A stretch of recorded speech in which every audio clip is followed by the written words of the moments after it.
মিথ্যা ও উদ্দেশ্যপ্রণোদিত প্রতিবেদন প্রকাশের ঘটনায় প্রথম আলোর বিরুদ্ধে আইনানুগ পদক্ষেপ গ্রহণ করার কথা জানিয়েছেন বাংলাদেশ ইসলামী ছাত্র শিবির।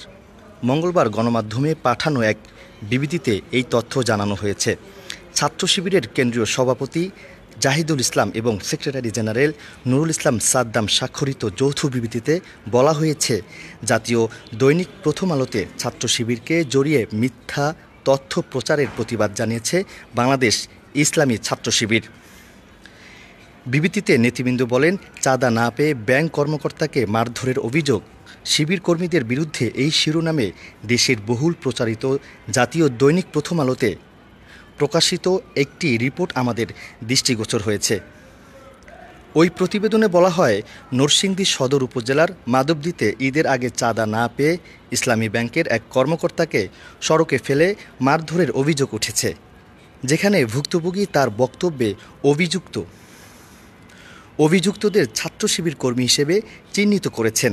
তবে প্রথম আলো ছাত্র শিবিরের কোনো দায়িত্বশীল ব্যক্তির বক্তব্য গ্রহণ না করে একপাক্ষিকভাবে এবং যাচাই বাছাই ছাড়া ছাত্র শিবিরকে অভিযুক্ত করে প্রতিবেদন প্রচার করেছে, যা সাংবাদিকতার মৌলিক নীতিমালার স্পষ্ট লঙ্ঘন। তারা বলেন, আমরা মনে করি প্রথম আলোর মতো একটি প্রসিদ্ধ সংবাদ মাধ্যম এই ধরনের একপাক্ষিক যাচাইবিহীন এবং মনগড়া প্রতিবেদন দুর্ঘটনাবশত করেছে, এমনটি বিশ্বাস করার কোনো যুক্তিগ্রাহ্য কারণ নেই। বরং এটি স্পষ্ট যে সংশ্লিষ্ট প্রতিবেদক পরিকল্পিতভাবে ছাত্র শিবিরের গঠনমূলক কর্মকাণ্ড এবং ইতিবাচক ইমেজকে প্রশ্নবিদ্ধ করার উদ্দেশ্যে প্রতিবেদনটি তৈরি করেছেন। একই সাথে প্রথম আলো কর্তৃপক্ষ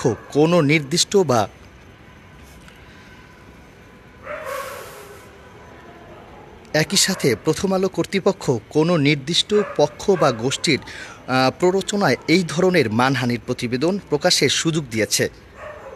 আমরা প্রথম আলো কর্তৃপক্ষের এই দায়িত্বহীন, অসত্য এবং উদ্দেশ্যপ্রণোদিত রিপোর্টের তীব্র নিন্দা ও প্রতিবাদ জানাই।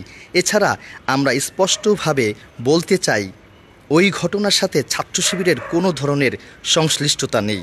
নেতৃবৃন্দ আরও বলেন, ইতিপূর্বে প্রথম আলো ছাত্র শিবিরকে নিয়ে একাধিক মনগড়া ও হাস্যকর শিরোনামে প্রতিবেদন প্রকাশ করেছেন, যেমন শিবিরের কমিটিতে পূজা চেরি, যা বললেন নায়িকা, ২৬ বছর পর কারাগার থেকে মুক্তি পেলেন শিবিরের নাসির। এছাড়া বিভিন্ন সময়ে ছাত্র শিবিরকে সন্ত্রাসী সংগঠন হিসেবে তুলে ধরার চেষ্টা করা হয়েছে, যা সাংবাদিকতার নীতির পরিপন্থী। শিবিরের শীর্ষ দুই নেতা বলেন, বাংলাদেশ ইসলামী ছাত্র শিবির প্রতিষ্ঠা লগ্ন থেকে ছাত্র ও জনকল্যাণমূলক কর্মকাণ্ডের মাধ্যমে জাতির কাছে একটি আস্থার প্রতীকে পরিণত হয়েছে।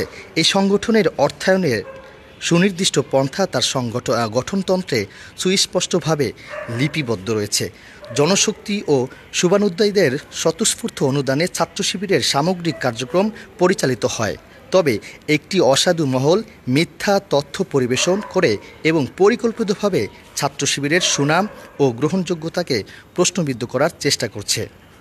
ওই প্রতিবেদন তারই অংশ বলে আমরা মনে করি। তারা বলেন, আমরা প্রথম আলো কর্তৃপক্ষকে সাংবাদিকতার পেশাগত শিষ্টাচার মেনে অবিলম্বে প্রকাশিত প্রতিবেদন প্রত্যাহার, দুঃখ প্রকাশ এবং সংশোধনী প্রকাশের আহ্বান জানাই। অন্যথায় আমরা আইনানুগ পদক্ষেপ গ্রহণ করতে বাধ্য হব। তো দর্শক, এই মুহূর্তে আছি বাংলাদেশ ইসলামী ছাত্র শিবিরের যে কেন্দ্রীয় কার্যালয় রয়েছে বা কেন্দ্রীয় কার্যালয় যে ভবনটি রয়েছে, সেই ভবনের সামনে রয়েছে। আপনারা জানেন যে 1 থেকে 1.5 ঘন্টা আগে কিন্তু বাংলাদেশ ইসলামী ছাত্র শিবির কিন্তু একটি বিবৃতি দিয়েছেন। সেই বিবৃতিতে আসলে প্রথম আলোর বিরুদ্ধে মূলত আইনানুগ পদক্ষেপ গ্রহণ করার কথা জানিয়েছেন বাংলাদেশ ইসলামী ছাত্র শিবির। এতক্ষণ পর্যন্ত এটি আপনাদেরকে জানানোর চেষ্টা করেছি। এতক্ষণ পর্যন্ত যারা লাইভে যুক্ত ছিলেন সবাইকে ধন্যবাদ জানিয়ে বিদায় নিচ্ছি। সকলে ভালো থাকেন, সুস্থ থাকেন।